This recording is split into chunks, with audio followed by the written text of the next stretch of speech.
whenever we hear a parable, I remind you that parables are not definitive statements by Jesus. Rather, they're stories that get people talking and thinking, right? This art has been lost in a lot of churches over time, the thinking part, Instead, people tend to just believe the surface reading or whatever their pastor or priest or minister tells them.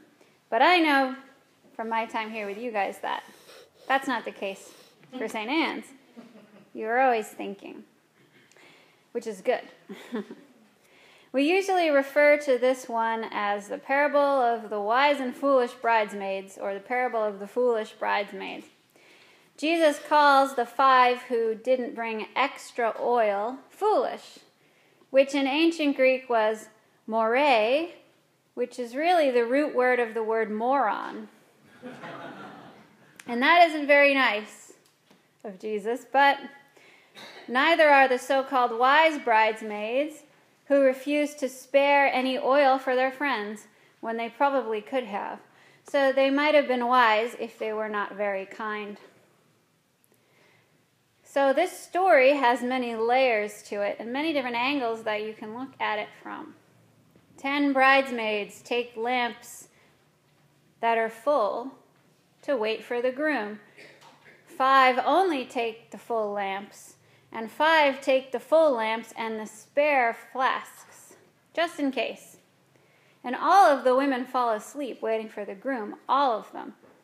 That's important to remember. Put a pin in that one. So when the groom finally does arrive, extremely late to his own wedding, all of the full lamps are empty, but only 5 of the women have extra oil. So 5 of them fled the scene to go buy more. I don't know where they would be buying oil at midnight, but that's why it's a parable. It's not real. So they miss the groom, and then they're not let into the party. So what exactly makes these 5 maids foolish? We tend to ignore the groom. Why was the groom late? If he were on time, then there wouldn't have been a problem, right? The women wouldn't have needed extra oil.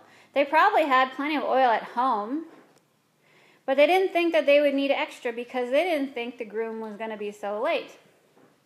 When I was a kid, my mom, when we were going on vacation, would make me pack extra socks and underwear for the trip in case you get wet. That was the excuse. We could have been going to Arizona. You need extra socks and underwear in case you get wet. Now, I still do this. And it works, especially when we were going to Europe on our honeymoon and the flight attendant dropped a glass of water on my lap right at the beginning of the flight. So I was very glad that I had that extra change of clothes. But the 5 bridesmaids didn't prepare for all eventualities. I mean, how can you anyway? They didn't bring that extra pair of socks in case they got wet. Is that the error that makes them foolish? Is it falling asleep? But all of them fell asleep, right? Maybe if they had stayed with unlit lamps and didn't run away to buy oil, would the groom have let them into the party then? Was that their mistake? The thing is, we can never tell. And Matthew was writing this story down years after Jesus' death, more than 50 years. And most of the people who actually knew Jesus were dead. That's what Paul's talking about in his reading today. Jesus had told them that he would be right back. I'll be right back, guys, soon. So the people are wondering, what happened? Were they wrong? Did they follow the wrong Messiah? Or did we miss his return? Or if I die before he comes back, am I going to miss it? So the story becomes about waiting for Jesus.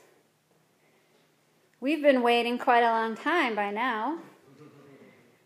So long that we actually, as a church, don't tend to think about when he's going to come back that much.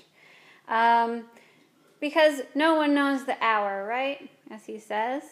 And he tells us to keep awake. But Susan Hyland explains that Jesus' command to keep awake does not imply that the disciples should never sleep, standing vigil through the ages for Christ's imminent return, because in fact all the bridesmaids are asleep when the shout announces the groom's approach. What is distinctive about this parable is its focus on the delayed return of the expected one. The passage does not simply call for right action in the groom's absence. It calls for recognition that he may be delayed. So we know that Jesus is delayed. So how are we supposed to wait? That's the question. Are we supposed to sit around smug in our knowledge that Jesus is Lord and will be saved when he does come back? No, that's not what we're supposed to do. We need to practice what we call active waiting. Not sitting around, but continuing the mission until his return, because our faithfulness will be known through what we do while he's away, how we take care of the world and each other. So we need to anticipate a long wait and live our lives knowing that every day is a gift from God. Be thankful, but also plan for a future of active waiting. And now we're at the end of our pledge drive for 2018, and I know a lot of you are very relieved that we're at the end, right? Our pledge cards will be collected together next Sunday and blessed just in time for Thanksgiving. And I know people hate hearing about money, and people hate asking for it. I'm not an exception, believe me. But you should have gotten a letter from me this week with a preliminary budget for 2018 and the amount of money needed to continue St. Anne's mission in our community.